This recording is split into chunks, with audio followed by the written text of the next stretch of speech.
జాతీయ అధ్యక్షులు ఆంధ్రప్రదేశ్ ముఖ్యమంత్రి నారా చంద్రబాబు నాయుడు మరియు యువ దళపతి రాష్ట్ర ఐటీ శాఖ మంత్రి నారా లోకేష్ ఆదేశాల మేరకు గూడూరు శాసనసభ్యులు రాష్ట్ర ప్రధాన కార్యదర్శి డాక్టర్ పాసం సునీల్ కుమార్ సూచనల మేరకు వాకాడు మండల పార్టీ అధ్యక్షులు దువ్వూరు మధుసూదన్ రెడ్డి ఆధ్వర్యంలో బుధవారం షాదీ మందిర్ ప్రాంగణం నందు డిజిటల్ మహానాడు కార్యక్రమం ఎన్టీఆర్ చిత్రపటానికి పూలమాల వేసి నివాళులర్పించి అనంతరం పార్టీ జెండా ఆవిష్కరించి మహానాడు కార్యక్రమాన్ని ఘనంగా ప్రారంభించారు. ఈ కార్యక్రమంలో ప్రధాన కార్యదర్శి దోస్కాయ కృష్ణమూర్తి, సామ్నారెడ్డి విజయశేఖర్ రెడ్డి, సామ్నారెడ్డి ప్రసాద్ రెడ్డి, దువ్వూరు అజిత్ కుమార్ రెడ్డి, దువ్వూరు జనార్దన్ రెడ్డి, చరణ్ రెడ్డి, ద్వారకనాథ్ రెడ్డి, తిరుమూరు శ్రీనివాసరెడ్డి, పంట్రాంగం అరుణ్, మామిడిపూడి గోవిందయ్య, వెంకటరమణయ్య, బుజ్జిగేంద్రరావు, తెలుగుదేశం పార్టీ నాయకులు, కార్యకర్తలు, అభిమానులు పెద్ద సంఖ్యలో పాల్గొన్నారు.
India. We want more women lawmakers. We want more women leaders. We want more women policymakers. And future of Telugu Party will be led shoulder to shoulder by our women. This is our resolve.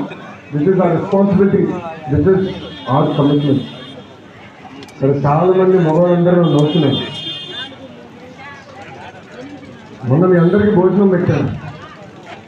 ఎందుకు పెట్టాను ఇప్పుడు అర్థం అవుతుంది అందరూ. మన దగ్గర నుంచి వేరే మాట్లాడారు.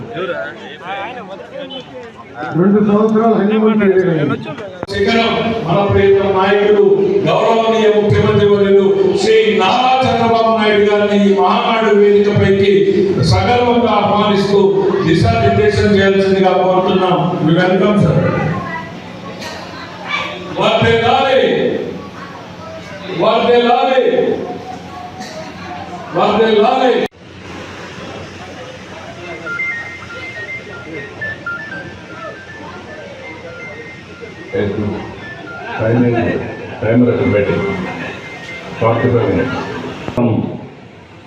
మహానాడు పండగ సందర్భంగా ఈరోజు ఇక్కడ ఉన్నటువంటి కేంద్ర రాష్ట్ర పార్టీ కార్యవర్గ సభ్యులు, అదే సందర్భంగా తెలుగు తమ్ముళ్లకు, పసుపు సైన్యానికి శుభాకాంక్షలు. రాష్ట్ర ప్రజలందరికీ విజ్ఞప్తి చేస్తున్నా, 2 ఏళ్లలో యూనిట్ ప్రొక్యూర్మెంట్ కాస్ట్ 39 పైసలు దయచేసి వస్తున్నాం. రాజముద్రతో పట్టాదారు పాస్ పుస్తకాలు ఇస్తున్నాం. నాలా యాక్ట్ రద్దు చేశాం. ఇంకొక పక్కన మనం ఇన్ని పనులు చేసినా ఓసారి ఈ విషయం కూడా మీరు గుర్తుపెట్టుకోవాలి. ఎక్స్టర్నల్ ఫ్యాక్టర్స్ కొన్ని ఉంటాయి. ఎక్కడో ఇరాన్లో యుద్ధం జరిగింది, మన దగ్గర గ్యాస్ కొరత వస్తుంది. మనం పండించే ఉత్పత్తి చేసి అరటి అంటే చాలా మంది క్లస్టర్లో మా నాయకులు చేరారంటే కాదు, నాయకత్వాన్ని పటిష్టం చేసే ఏకైక అవకాశం ఇదో క్రైసిస్, ఇదో ఆపర్చునిటీ అని చెప్పి ముందుకెళ్ళా.